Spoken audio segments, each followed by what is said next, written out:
नमस्कार. सखी सह्याद्री या कार्यक्रमामध्ये सर्व रसिक प्रेक्षकांचं मनपूर्वक स्वागत.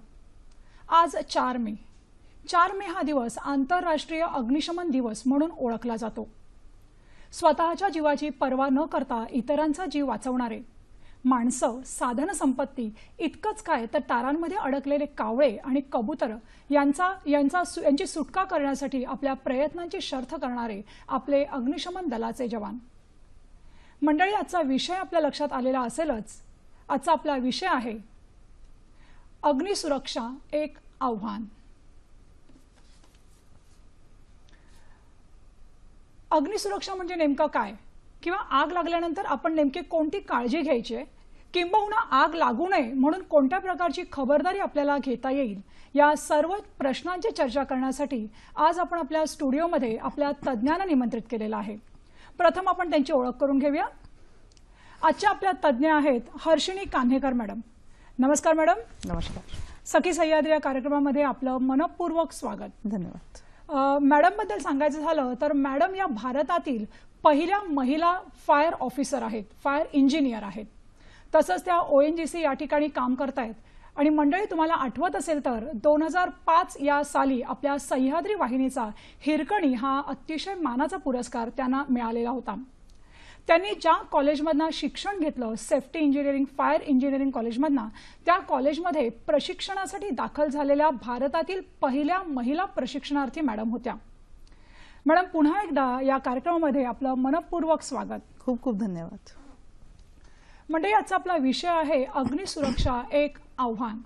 या विषयावर आपण आपल्या तज्ज्ञांशी चर्चा करणारच आहोत, परंतु या चर्चेमध्ये आपला सहभागही तितकाच प्रार्थनीय आहे.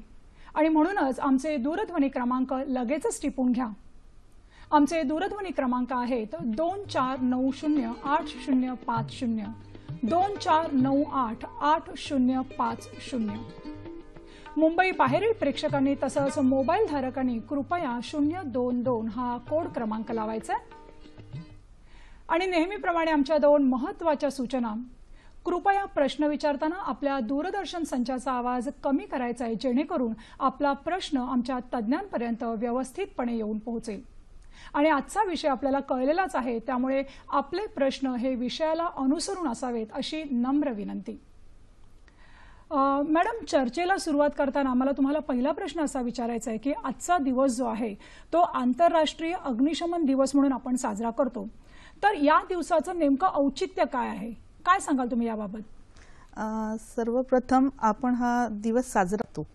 We don't celebrate, we observe. 4 जानेवारी 1999 मध्ये ऑस्ट्रेलियामध्ये बुश फायर झालं होतं, जंगल fire.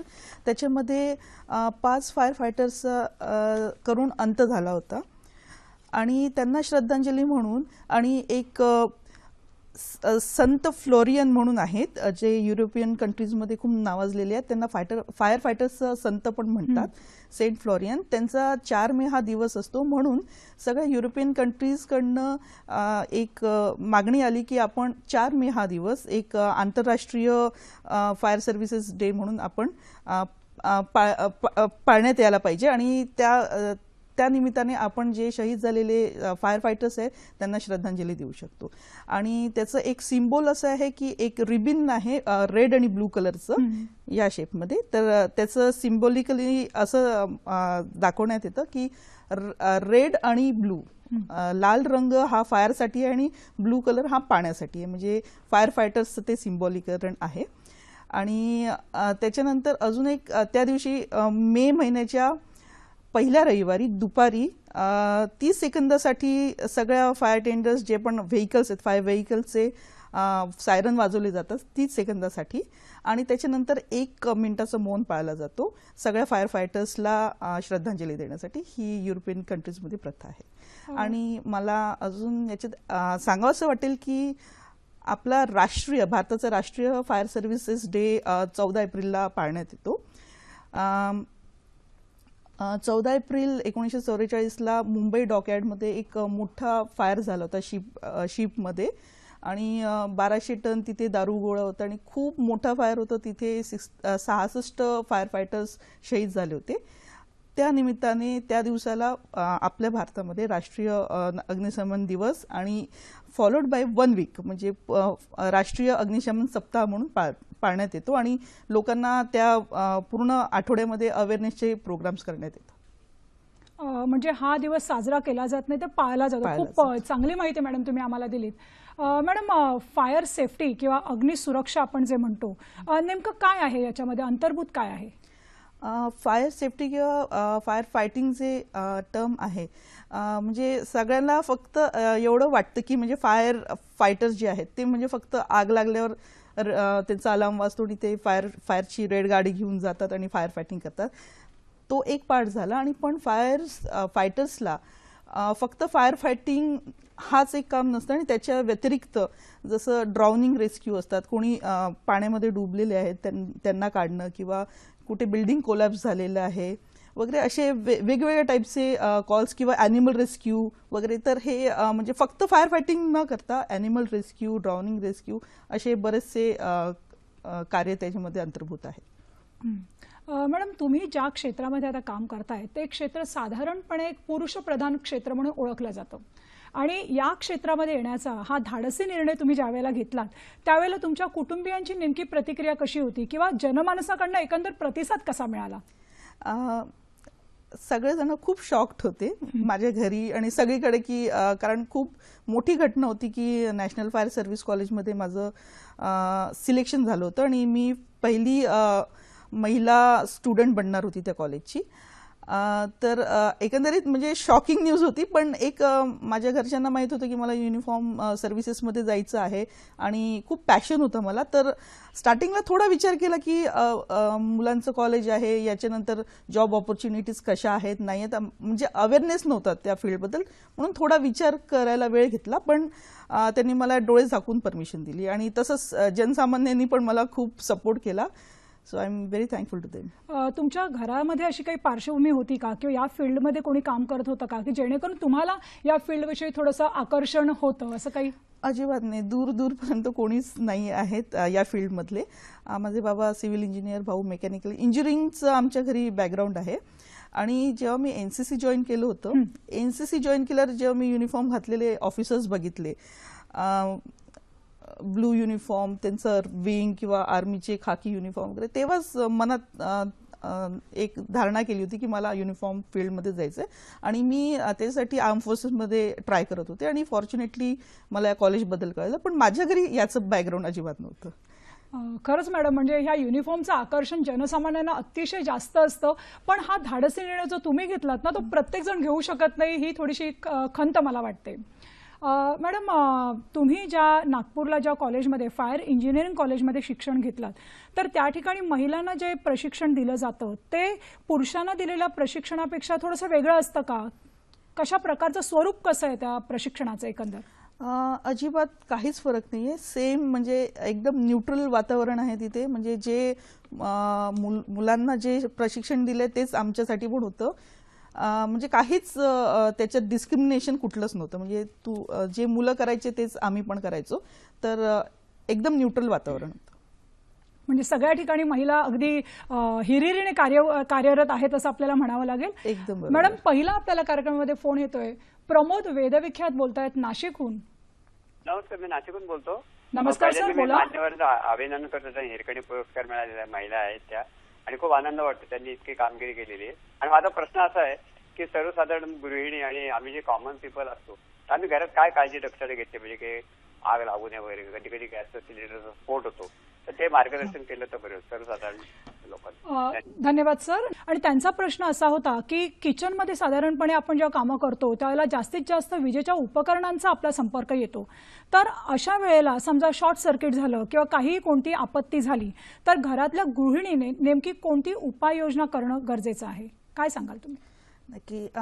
गृहिणींचा most of the time किचनमध्येच जातो. तर फोडणी देताना कधी फायर कॅच होऊन जातं आणि पूर्ण भांड्याला वेसलला आग लागते, तर आपण खूप पॅनिक होऊन जातो. अजिबात पॅनिक व्हायची गरज नाही आहे. आपण एक झाकणी घ्यायची, त्याला झाकायची, आपोआप सगळं बंद होतं.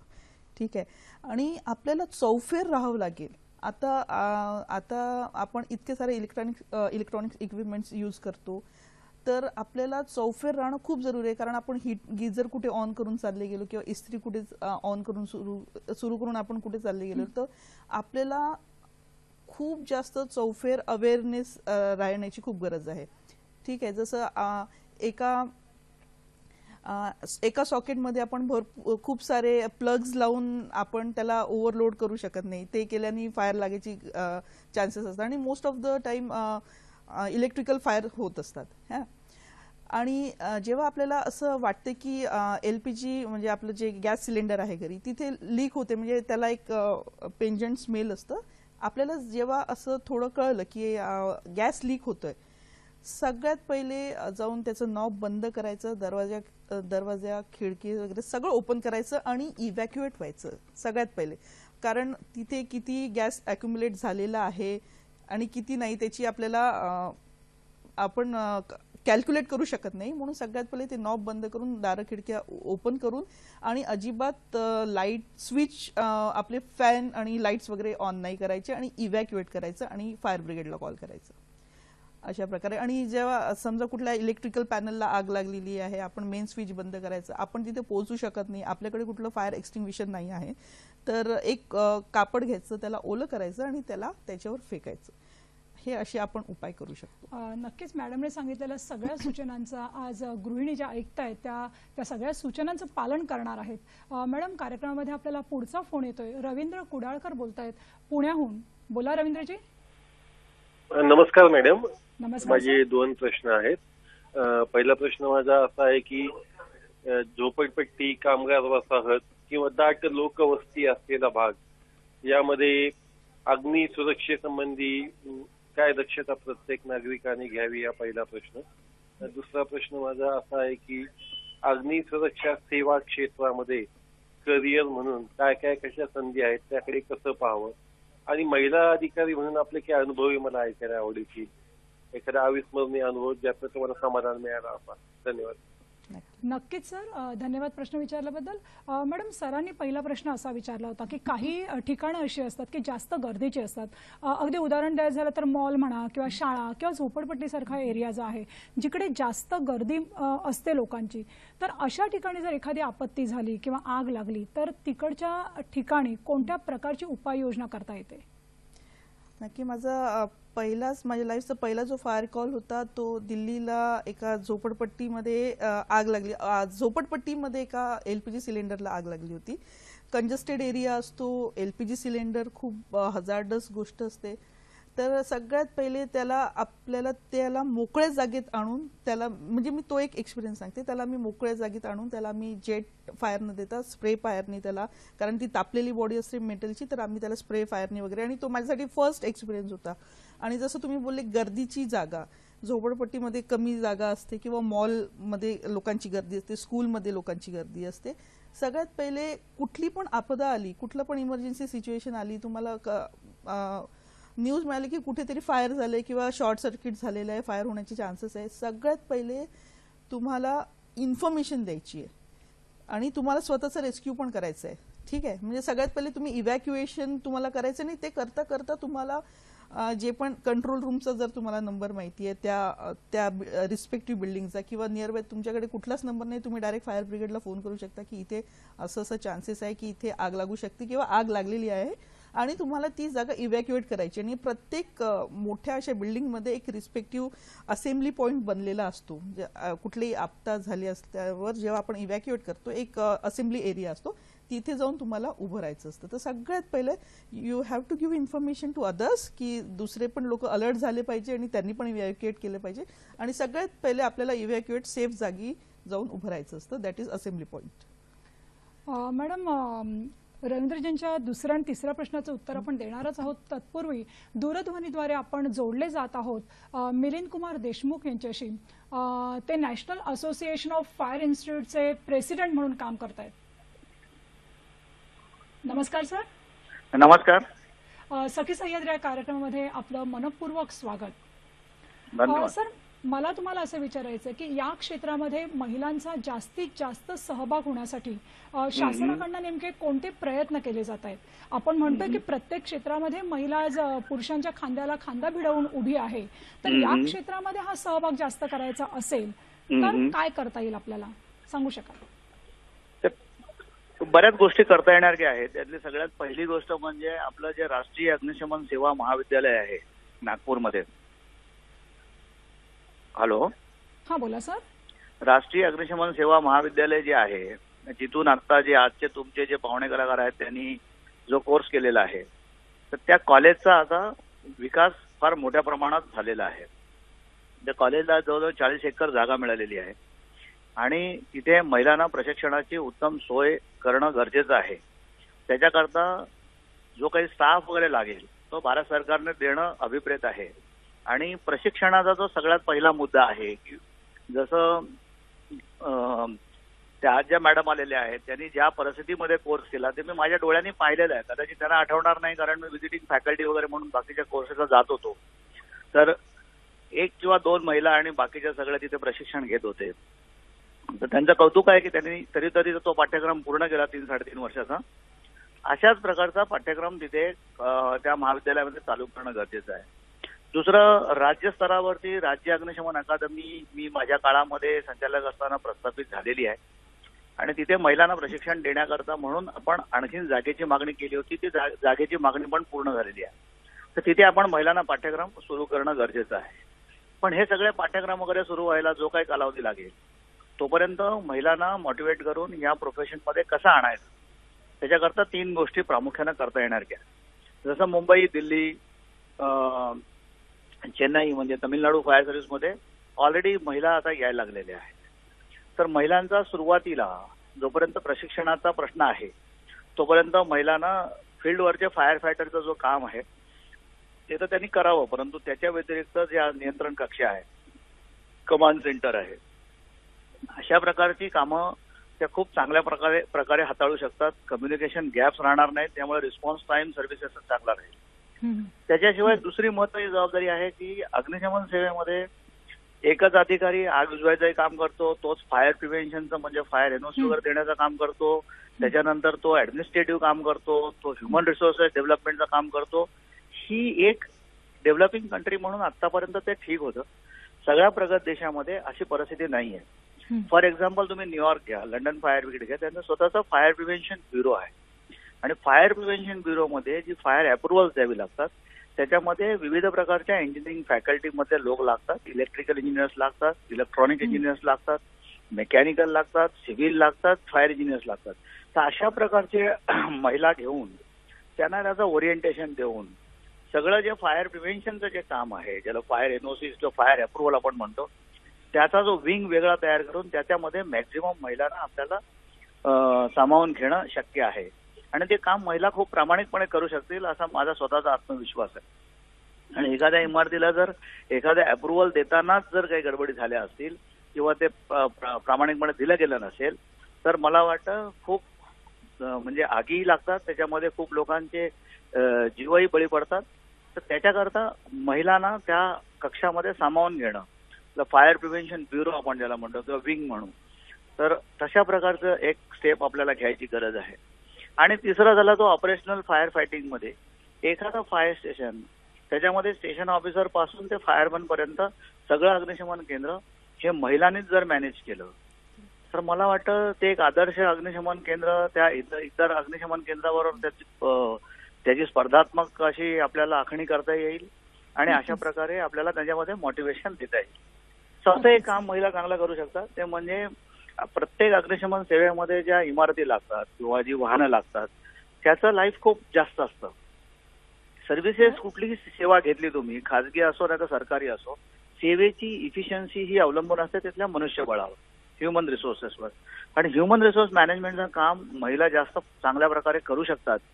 तर अशा प्रकारच्या जबाबदाऱ्या जर महिलांना दिल्या आणि महिला जर या सेवेमध्ये हळूहळू यायला लागल्या आणि मग नंतर जर त्याचा एक दबाव निर्माण झाला की याच्याकरता आता प्रशिक्षणाचा लवकरात लवकर हा कार्यक्रम हाती घेऊन राबवलाच पाहिजे तर तो एकीकडे होईल. आणि अशा प्रकारे आपण जर आजपासून नियोजन केलं, मुंबई अग्निशमन दलामध्ये महिला भरती झाल्या त्यावेळेच्या अतिरिक्त महापालिका आयुक्त मनीषा म्हैसकर ह्या होत्या तिथे आणि त्यांचा त्याच्यामध्ये पुढाकार होता. त्यांनी पुढाकार घेऊन मुंबई अग्निशमन दलामध्ये महिला आणण्याचं एक स्वतःही महिला अधिकारी म्हणून त्यांनी खूप चांगलं काम केलं. आता सुदैवाने मनीषा म्हैसकर पाटणकर ज्या आहेत त्या नगरविकास विभागाच्या प्रधान सचिव आहेत आणि मला वाटतं महाराष्ट्रामध्ये महिलांना अग्निशमन सेवेमध्ये आणण्याचं काम त्यांच्या कालावधीमध्ये झालं तर मला वाटतं ते जास्त झपाट्याने होऊ शकेल, कारण त्यांचा जो पूर्वानुभव आहे या विषयातला मुंबई महापालिकेतला त्याचा उपयोग करून त्यांनी जर याच्यामध्ये थोडा पुढाकार घेतला तर मला वाटतं महाराष्ट्रामध्ये महिला अग्निशमन अधिकारी, महिला अग्निशामक या महाराष्ट्रामध्ये आपण एक महाराष्ट्र रोल मॉडेल करू शकू की महाराष्ट्रामध्ये असं आहे मग इतर राज्यात का नाही आणि इतर राज्यात आहे तर महाराष्ट्रात का नाही, अशा प्रकारचं वातावरण आपल्याला निर्माण करणं शक्य आहे. आणि या सगळ्या विषयामध्ये आमची जी national association of fire officer म्हणून बॉडी आहे त्याच्या व्यतिरिक्त फायर सेफ इंडिया फाउंडेशन ज्याचं मी संचालक म्हणून सध्या काम करतो, अशा ज्या आमच्या सेवाभावी संस्था आहेत याचा जर शासनाला किंवा महिलांना काही काउन्सिलिंग करता मार्गदर्शनाकरता जर काही मदत असेल तर आम्ही नेहमीच त्याच्याकरता कटिबद्ध आहोत. आणि आमचा जो काही कार्यालयाचा संपर्क वगैरे जो आहे तर त्यांनी जरी कोणी गुगल जरी केला की national association of fire officer काय आहे, फायर सेफ इंडिया फाउंडेशन काय आहे तर ते काढू शकतात. तर अशा प्रकारे महिलांना आपल्याला सामावून घेणं शक्य आहे आणि ते लवकरात लवकर केलं पाहिजे असं माझं ठाम मत आहे. हो नक्कीच सर, धन्यवाद. आपण या कार्यक्रमामध्ये दूरध्वनीद्वारे आमच्या संपर्कामध्ये आलात त्याबद्दल सखी सह्याद्री वाहिनीतर्फे आपले मनपूर्वक आभार. मी रवींद्रजींनी आपल्याला प्रश्न विचारलेला होता आणि त्यांचं मत असं होतं की करिअर संदर्भात महिलांना या क्षेत्रामध्ये कशा संधी उपलब्ध आहेत. माझ्या वडिलांना पण हा प्रश्न पडला होता जेव्हा मी ऍडमिशन घ्यायला गेले होते की कारण हे क्षेत्र लोकांना माहिती नाही आणि पुढे याचं म्हणजे किती डायनामिक आहे, जॉब ऑपॉर्च्युनिटीज काय आहेत. पण काही वर्षांपासून सेफ्टीला भारतात खूप आता महत्त्व देण्यात येत आहे. पहिले सेफ्टी सगळ्यात लास्टली येत होतं पण आता आजकाल सेफ्टीला फार महत्त्व देते. फायर आणि त्याचबरोबर फायर अँड सेफ्टी अवेअरनेस वाढलेला आहे. तर सगळ्या कंपनीजमध्ये आता ही पोस्ट मस्ट झालेली सेफ्टी ऑफिसरची जी असते. आणि जसं मी ऑइल इंडस्ट्रीमध्ये आहे, अशा oil industry, thermal plant, electrical plant सगळीकडे फायर ऑफिसर्सची गरज असते. इवन बँक्समध्ये सुद्धा आता फायर ऑफिसरची गरज असते. तर खूप चांगलं करिअर ऑपॉर्च्युनिटी आहे फायर इंजिनिअरिंग करून. मॅडम, रवींद्रजींचा तिसरा प्रश्न होता, त्याने विचारलं होतं की तुमच्या आयुष्यामध्ये अशी एखादी घटना घडली आहे का, काय सांगाल, एखादी घटना आमच्या प्रेक्षकांशी तुम्ही शेअर करू शकाल का. आम्ही दिल्ली फायर स्टेशनला आमचं प्रॅक्टिकल अटॅचमेंट होतं. शेवटचं सेमिस्टर जे असतं आमचं that is called practical attachment. आणि कुठल्याही 2 मेट्रो सिटीजमध्ये जाऊन आम्हाला म्हणजे तिथे 3-3 महिने राहून सर्व्ह करायचं होतं. आम्ही दिल्लीला लक्ष्मीनगर फायर स्टेशनला होतो आणि दिवाळीच्या दिवशी म्हणजे आम्ही तेव्हा ट्रेनीज होतो म्हणून आम्हाला मोठी आग विझवायची म्हणजे खूप इच्छा होती. आमचे स्टेशन ऑफिसर बोलले की चला बडी आग देखनी है ना, चलो. एका शास्त्रीनगर एरियामध्ये एका शू फॅक्टरीमध्ये आग लागली होती. शूचे जे बॉक्सेस असतात ते कंबस्टेबल मटेरियल असतं पूर्ण आणि एक रॉकेट आलं, ते एक टीननी कव्हर केलेलं होतं आणि एक रॉकेट आलं आणि रॉकेटमुळे तिथे आग लागली होती. आणि ती म्हणजे ते स्टोरेज इतकं मोठं होतं आणि ती आग इतकी भयंकर लागली होती की त्या बिल्डिंगला क्रॅक गेलं होतं. म्हणजे आम्ही खालून बघत होतो की त्या बिल्डिंगला क्रॅक गेलेली आहे. तर आम्ही त्या बिल्डिंगमध्ये एंट्री करू शकत नव्हतो म्हणून आम्ही त्याच्या ज्या अपोजिट बिल्डिंगमध्ये गेलो आणि इतका प्रचंड धूर होता की म्हणजे तुम्ही श्वास घेऊ शकत नाहीये, त्याच्यात तुम्हाला उभं राहून फायर फायटिंग करायचंय. तर तेव्हा आम्ही सगळे आमचे जे रुमाल वगैरे ओले करून, नाकाला बांधून, क्रॉल करून जितकं तुम्ही खालच्या लेवलला जाऊन तुम्ही फायर फायटिंग करू शकाल, आम्ही समोरून जाऊन फायर फायटिंग करायचा प्रयत्न केला. त्याच्याने सुद्धा आग विझली नाही. मग आम्ही त्याच्या ऍडजस्टंट बाजूच्या बिल्डिंगला गेलो. तिथून आम्ही आमचे जे टूल्स वगैरे होते त्याच्याने आम्ही त्याला होल पाडलं. जी कॉमन वॉल होती त्याला आम्ही होल पाडणं, त्याच्यात आमच्या ब्रांच पाईप्स आणि ते कंजेस्टेड एरिया होता, आमच्या फायर टेंडर्स तिकडे लागलेल्या. आम्ही सगळं रिले करून आम्ही सगळे होजेस जोडून सगळे करून आम्ही ते फायर फायटिंग साईडनी पण फायर फायटिंग करायचा प्रयत्न केला. पण त्याच्याने पण आग नाही विझली. शेवटी आम्हाला त्या क्रॅक गेलेल्या बिल्डिंगमध्येच जाऊन फायर फायटिंग करावी लागली. तर ती कधी पण कोलॅप्स होईल अशी सिच्युएशन होती, पण अजून दुसरा कुठला स्कोप उरला नव्हता म्हणून आम्ही त्या बिल्डिंगमध्ये एंट्री केली आणि आम्ही सकाळी 6 वाजेपर्यंत कॉन्स्टंट होज पाईप्स घेऊन आम्ही फायर फायटिंग केलं आणि त्याच्यानंतर ती आग विझली होती. तर that is very memorable for me. म्हणजे अतिशय जोखमीचा असा हा प्रसंग होता, पण तो तुम्ही अतिशय चांगल्या प्रकारे हाताळलात. मॅडम, पुढचा फोन येतोय आपल्याला. भारत वाभळ बोलतायत डोंबिवलीहून. बोला सर. माझा प्रश्न असा आहे की बरेच वेळा आपण पाहतो आपल्या सोसायटीमध्ये किंवा इतर आपल्या आजूबाजूस रात्री अपरात्री आग लागली आपण पाहतो आणि प्रत्यक्ष आग न पाहता एक सुपर नागरिक, ज्येष्ठ नागरिक किंवा जागरूक नागरिक या धर्तीने मी कोणत्या प्रकारे मदत करू शकतो अग्निशमन दलामध्ये? आणि दुसरा प्रश्न असा आहे की आजचे तरुण तरुणी बरेचसे अग्निशमन दलामध्ये नोकरी मिळवण्याचा प्रयत्न करतात, तर ते मिळवण्यासाठी त्यांना कमीत कमी शिक्षण किती असतं, कुठल्या प्रकारचं टेक्निकल त्यांना शिक्षण घेणं जरुरी असतं, वयाची काही मर्यादा असते का, यावर कृपया आपण प्रकाश टाकावा. धन्यवाद. धन्यवाद सर. सरांचा प्रश्न असा होता मॅडम की आता आपण बघतोय मुंबईमध्ये की बऱ्याचशा इमारती अगदी 40-50 माळ्याच्या वगैरे आहेत आणि सुरुवातीला त्या ठिकाणी फायर सेफ्टी यंत्रणा जी असते ती अतिशय चांगल्या प्रकारे काम करत असते, पण कालांतराने ही सिस्टम जी आहे ती नादुरुस्त होते, त्याची देखभाल केली जात नाही, दुरुस्तीचं काम बाजूला पडतं आणि मग अशा वेळेला एखादी घटना त्या ठिकाणी जर घडली तर आत अडकलेल्या नागरिकांनी नेमकं काय करायचं? खूप चांगला प्रश्न आहे. नवीन बिल्डिंग बनते, सुंदर त्याला रेड कलरचे पाईप्स तुम्ही बघता, फायर पाईप्स असतात आणि फायरचे बॉटल्स लागलेले असतात, फायर एक्सटिंग्विशर्स लागलेले असतात स्टार्टिंगला आणि नवीन बिल्डिंग असते. त्याच्यानंतर कालांतराने जोपर्यंत आपण त्याचं मेंटेनन्स रेग्युलरली करत नाही ती सिस्टीम काम नाही करणार. ठीक आहे, तर अशा वेळी जर तुम्ही रेग्युलर त्याचे AMC जे ॲन्युअल मेंटेनन्स कॉन्ट्रॅक्ट्स नाही केले आणि मेंटेनन्सच नाही केलं त्या गोष्टीचं, तर ती तुम्ही जो होस पाईप काढणार तो ऑपरेटच होणार नाही, ती वॉल्वच खुलणार नाही, तर पाणी येणार नाही. तर सगळ्यात पहिले आपल्याला मेंटेनन्स, इवन आपल्या घरचे पण इन्क्लुडिंग दॅट, म्हणजे आपल्या घरी जे आपण LPG सिलेंडरला जी ट्यूब असते ती सुद्धा आपण कालांतराने आपण स्वतःहून चेंज केली पाहिजे. वाट नाही पाहिली पाहिजे की इथून गॅस लीक व्हायला पाहिजे आणि क्रॅक गेली पाहिजे.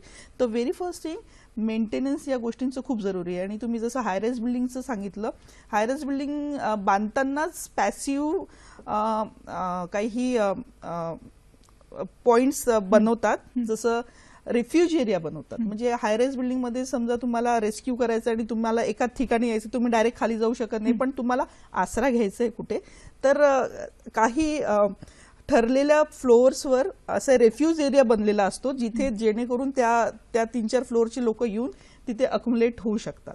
तर असे काही पॅसिव्ह गोष्टी केलेल्याच असतात. ऍक्टिव्ह म्हणजे पॅसिव्ह गोष्टी म्हणजे आपण फायर फायटिंग करायच्या पहिलेच, म्हणजे बिल्डिंग बनवतानाच आपण जे सगळे जे काय म्हणतात त्याला, जे प्रिकॉशन्स घेतो, म्हणजे आपण फायर रिटार्डंट पेंट्स वापरतो किंवा फायर वॉल्स यूज करतो, याला पॅसिव्ह म्हणतात. आणि ऍक्टिव्ह म्हणजे जे फायर फायटिंग सिस्टम्स आहे, जे स्प्रिंकलर सिस्टम्स आहे, एक्सटिंग्विशर्स वगैरे, हायड्रंट वगैरे, दॅट इज ऍक्टिव्ह. ठीक आहे, तर आता हायराईज बिल्डिंगमध्ये एक तर मी सांगितलं तुम्हाला रेफ्युज एरिया असतो आणि इव्हॅक्युएट करून तुम्हाला खाली असेंब्ली पॉईंटला यायचं असतं. आणि आजकाल एस्केप च्यूट्स निघालेले आहेत, तर ते तुम्ही हायराईज बिल्डिंगमधून ते एक जी घसरगुंडी जशी असते आपली स्लायडिंग, तसं एक यंत्रणा, म्हणजे साधी गोष्ट असते, त्याच्याने तुम्ही जाऊन डायरेक्ट वरच्या फ्लोअरवरून खाली डायरेक्ट तुम्ही आरामात रेस्क्यू करू शकतो. आणि जसं turn table ladder, hydraulic platform हे तर आपल्या फायर ब्रिगेडमध्ये असतातच व्हेकल, तुम्ही त्या वर जाऊन लोकांचं तुम्ही रेस्क्यू करू शकता. पण ते रिस्ट्रिक्शन येतं, रिस्ट्रिक्शन म्हणजे कमी लोकांना तुम्ही काढू शकता. पण ही जी एस्केप च्यूट वगैरे असते त्याच्याने तुम्ही जितके पण लोक आहे तुम्ही आरामात खाली आरामात तुमचं स्वतःचं इव्हॅक्युएशन करू शकता. म्हणजेच आपत्तीच्या वेळी आपण प्रत्येक माणसाने थोडंसं सजग राहणं जास्त महत्वाचं आहे. मॅडम, कार्यक्रमामध्ये आपल्याला पुढचा फोन येतोय. मंगला घोंगडे बोलतायत नाशिकहून. बोला मॅडम. नमस्कार. हा, नमस्कार. सगळ्यात आधी मॅडमचं कौतुक करते. आणि आम्ही एकदा नाशिकला असं रस्त्याने चाललो होतो आणि सगळे शेजारी दुकानं होते आणि तिथे छोटस असं बोळासारखं दुकान होतं आणि तिथे वडे तळत होते स्टोव्हवर मोठ्या कढईमध्ये. तर ते तेल एकदम पेटलं आणि आम्ही रस्त्यावरचे सगळे घाबरलो होतो. अशा वेळी कसं काय हाताळायचे तो प्रसंग? धन्यवाद मॅडम. आपल्याला मंगलाजींनी एक प्रश्न विचारला होता, त्याबद्दल तुम्ही काय सांगाल? हा, याचं उत्तर मी पहिले पण डिस्कस केलेलं आहे की असं काही पण झालं किचनमध्ये, ते कढईमध्ये तळताना झालं किंवा तुमच्या किचनमध्ये सुद्धा होऊ शकतं. अजिबात पॅनिक व्हायचं नाही. एक झाकणी घ्यायची त्या साईजची, त्याला झाकायचं, गॅस बंद करायचं, सॉल्ट, काहीच प्रॉब्लेम. म्हणजे एवढं केलं तर आपल्याला ती आग आटोक्यात निश्चितपणे आणता येईल. बिलकुल. मॅडम, असं बऱ्याचदा होतं की आपण रस्त्यावरनं प्रवास करत असतो आणि एखाद्या गाडीला अचानक पेट घेते एखादी गाडी आणि मग त्यावेळेला आपण अग्निशमन दलाला पाचारण करतो, परंतु आतमध्ये लोक अडकलेली असतात आणि आपण बाहेर उभे असतो. अग्निशमन दल येईपर्यंत थोडासा वेळ लागणार असतो. तर आतमध्ये त्या अडकलेल्या लोकांना जर आपल्याला मदत करायची असेल तर नेमकं आपण काय करू शकतो? जी, चांगला प्रश्न आहे. म्हणजे इन केस बाहेर लोक अवेलेबल आहेत पण अवेलेबलच नाही तर आतल्या लोकांनी पण काय करायचं? जेव्हा थोडा पण डाऊट येतो आपल्याला की काहीतरी केबलचा स्मेल येतोय जळल्याचा किंवा कुठून तरी धूर येतोय, जेव्हा पण असं कुठल्या एका लोकेशनची वाट नाही बघायची की नाही आता मी तिथे त्या चौकात गेल्यावर गाडी थांबवून बघतो. नो, ऑन द स्पॉट तुम्हाला जेव्हा पण डाऊट झालाय की माझ्या गाडीमध्ये मला काहीतरी प्रॉब्लेम वाटतोय, ऑन द स्पॉट गाडी थांबवायची. गाडी थांबवताना किंवा तुम्हाला दिसतो की धूर निघते तुमच्या बोनेटवरनं, सगळ्यात पहिले गाडी तुमची साईडला घ्यायची, लेफ्ट साईडला ती बंद करायची, इंजिन बंद करायचं आणि सगळ्यात पहिले त्या गाडीतून बाहेर निघायचं.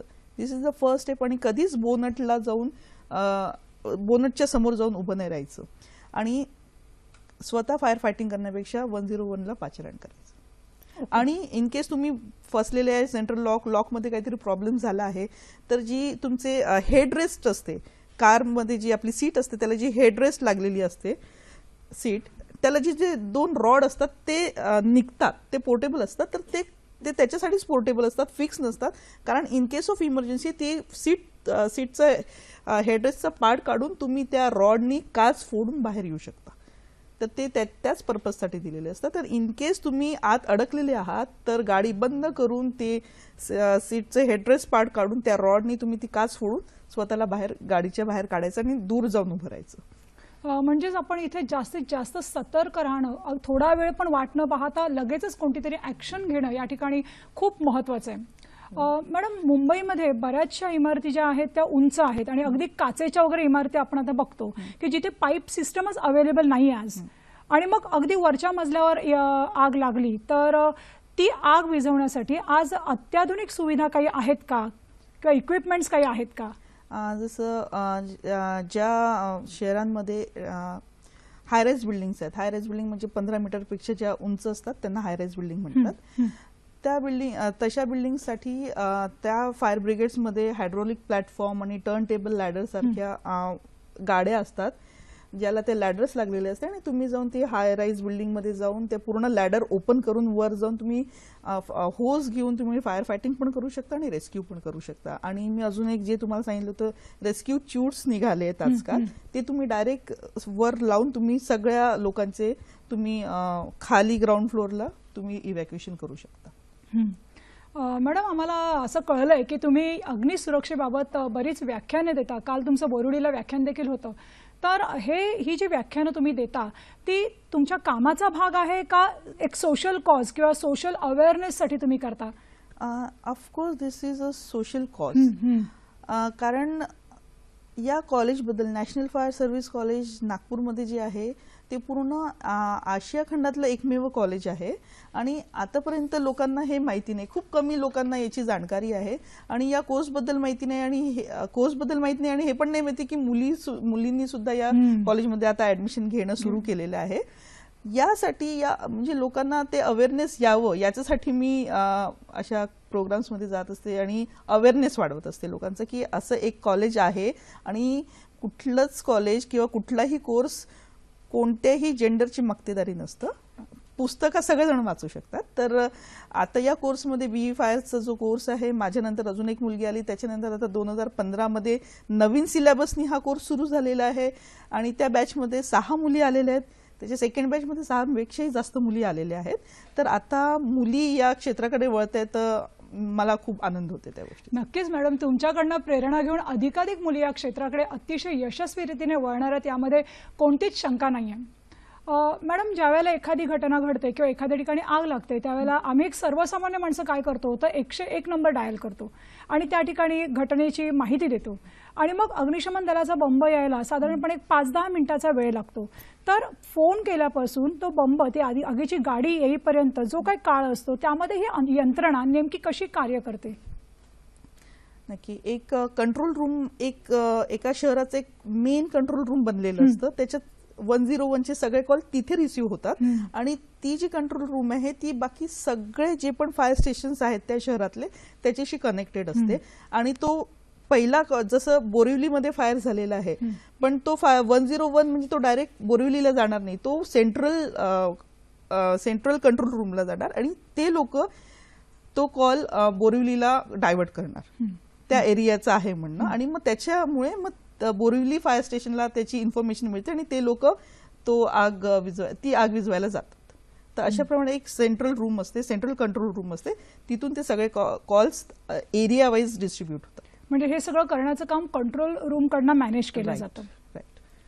मॅडम, अग्निसुरक्षा आपण जेव्हा म्हणतो तेव्हा ही जबाबदारी जी आहे ती कोणा एकट्या दुकट्याची नाही आहे, अगदी अग्निशमन दलाची म्हणता येणार नाही किंवा फक्त शासनाची नाही आहे, तर प्रत्येकाची ही जबाबदारी आहे. आणि मग असं असताना आपल्याला शालेय पातळीवर जर विद्यार्थ्यांमध्ये अवेअरनेस क्रिएट करायचा असेल तर विद्यार्थी स्तरावर आपल्याला कोणते उपक्रम राबवता येतील किंवा असे उपक्रम मुळामध्ये राबवता येतात का? बिलकुल, निश्चितपणे बरेचशा स्कूल्समध्ये असे फायरचे first aid fire fighting, basics of fire fighting किंवा रेस्क्यू टेक्निक्सचे क्लासेस होत असतात. म्हणजे गेस्ट फॅकल्टीला बोलून त्यांना लेक्चर्स दिले जातात. आणि एक माझी पण अशी कल्पना आहे की प्रत्येक school is a small institution, तर तिथे एक मुलांचीच, स्टुडंट्स लोकांचीच एक control room, emergency control room, म्हणजे जे पण त्या शाळेत ज्या पण कुठली पण घटना घडते तर त्याला कंट्रोल करण्यासाठी म्हणजे रेग्युलर वेजेसमध्ये त्यांचे लेक्चर्स होऊन एक मुलांचंच कंट्रोल रूम, जे पण त्या शाळेमध्ये जे पण आपदा वगैरे होत आहेत किंवा नियर बाय एरियाच्या ते मुलं अटेंड करू शकतील. त्यांना रेस्क्यू टेक्निक्सचं थोडंसं शिक्षण देऊन एक कंट्रोल रूम प्रत्येक स्कूलमध्ये बनवली तर अवेअरनेस आणि प्रॅक्टिस आणि सगळंच काही वाढेल. तर ही एक चांगली कल्पना आहे की शालेय लेवलला प्रत्येक स्कूलमध्ये जर मुलांचंच कंट्रोल रूम बनेल तर खूप छान होईल. मला वाटतं की विद्यार्थ्यांना मॉकड्रिल हा प्रकार बऱ्याच वेळेला अग्निशमन दलामध्ये नेऊन दाखवला जातो असं मी बघितलेलं आहे. तर हे असं प्रत्येक शाळेने जर केलं तर मला वाटतं हे काम, हा उपक्रम जास्त यशस्वी होईल असं वाटतंय मला. मॅडम, एखाद्या ठिकाणी जर एखादी व्यक्ती आगीमध्ये होरपळलेली आहे, एक थोडंसं भाजलेली आहे म्हणता येईल, तर त्या व्यक्तीवर प्राथमिक उपचार आपण आपल्या स्तरावर कसे करू शकतो? सगळ्यात पहिले आपल्याला जेव्हा एक भाजलेली व्यक्ती दिसते, सगळ्यात पहिले आपल्याला त्याचं ऑक्सिजनशी जे कॉन्टॅक्ट आहे ते आपल्याला बंद करायचं असतं. तर आपल्याकडे जे पण कापड असेल, वस्त्र, जे पण चादर, जे पण असेल, जे पण अवेलेबल असेल ते काढून आपल्याला त्याला कव्हर करायचंय, ज्याच्यामुळे ऑक्सिजनशी त्याचा कॉन्टॅक्ट कमी होईल.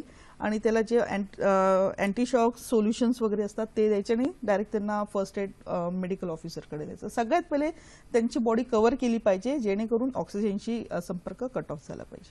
म्हणजे एवढं आपल्याला काम पटापट केलं पाहिजे जेणेकरून त्या व्यक्तीचा जीव वाचू शकेल. मॅडम, तुम्ही ONGC या ठिकाणी उपप्रबंधक म्हणून काम करताय, तर ONGC या ठिकाणी घडलेली एखादी घटना किंवा एखादा अनुभव तुम्ही सांगू शकाल का? नक्कीच. मी जॉईन केलं होतं मेहसाणा असेट गुजरातला.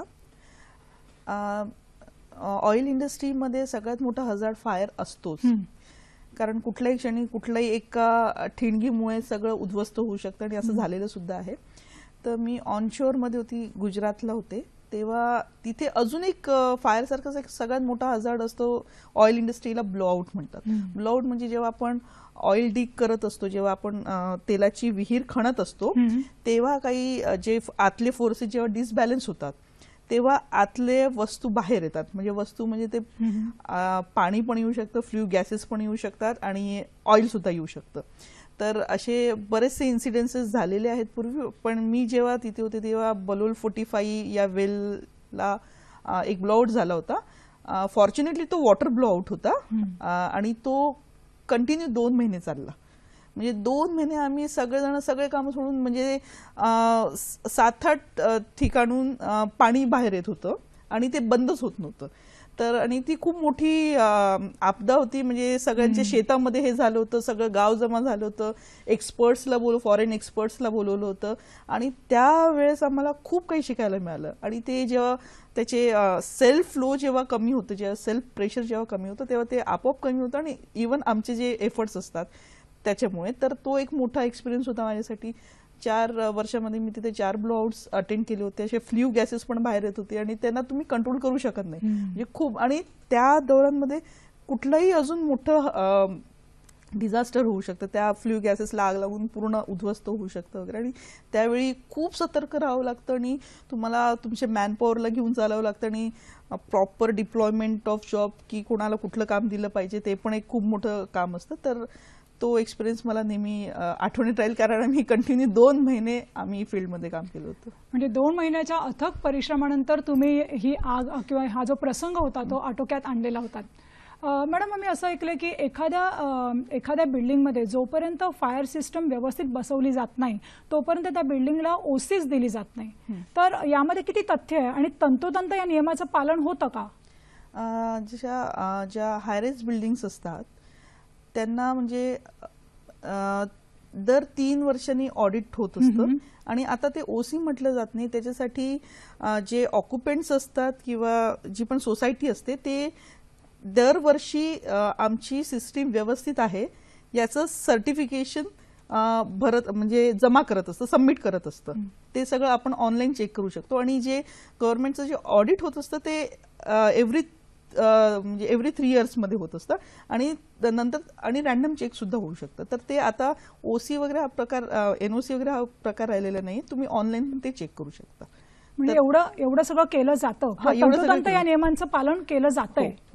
मॅडम, बऱ्याच वेळेला आपण रस्त्यामध्ये बघतो की हल्लीची तरुण मंडळी आहे आणि मोबाईलचं फॅड वाढलेलं आहे, तर खिशामध्ये मोबाईलचा ब्लास्ट होतो.